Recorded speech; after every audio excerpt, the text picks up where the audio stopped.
S'han de fer les coses bé des d'un principi.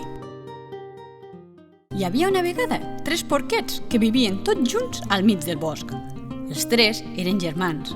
El més petit era el més trapella de la família, el mitjà era el més juganer i el gran era el més assenyat i treballador dels 3.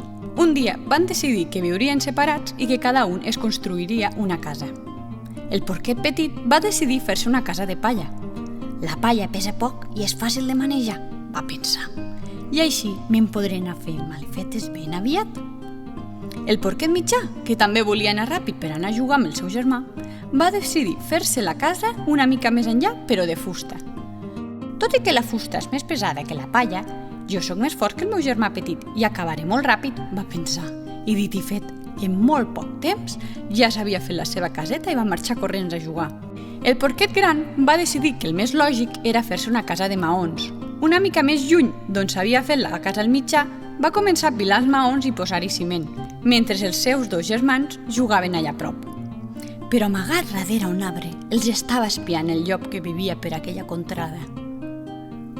Quan cada porquet va anar a casa seva, ell va sortir del seu amagatall i va anar cap a casa del més petit.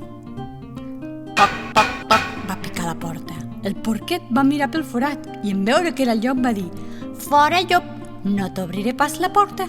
I en llop va dir: «Doncs si no m'obres la porta, bufaré, bufaré i la casa tiraré». I va començar a bufar i la casa de palla va volar pels aires. El porquet petit va fugir corrents i es va refugiar a casa del seu germà mitjà. Al cap d'una estona, el llop es va acostar a la casa de fusta.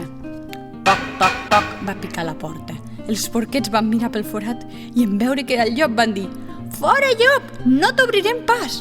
Aleshores el llop va dir: «Doncs si no m'obrireu la porta, bufaré, bufaré i la casa tiraré». Va començar a bufar, bufar, bufar, i la casa de fusta, tot i aguantant, en un primer moment va acabar cedint i les fustes van anar caient una a una.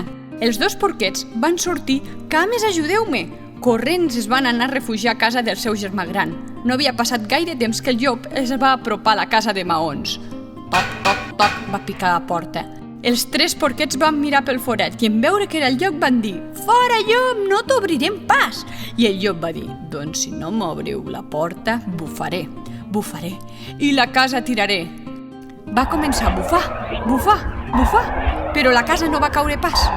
El llop va seguir bufant i quan ja no podia més va entendre que era impossible tirar a terra una casa tan ben construïda amb maons i ciments. Aleshores va tenir la idea d'entrar per dalt de la teulada, però on hi havia la xemeneia. Afortunadament, el porquet gran s'estava preparant el sopar abans de que arribessin els seus 2 germans i havia col·locat una olla amb aigua a bullir a la xemeneia. Quan el llop es va deixar anar xemeneia avall, va caure dins l'olla amb l'aigua bullint i es va escaldar tot.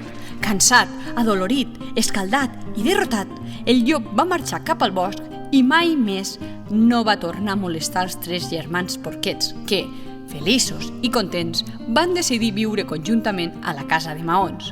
I vet aquí un gos, i vet aquí un gat, que aquest conte ja s'ha acabat.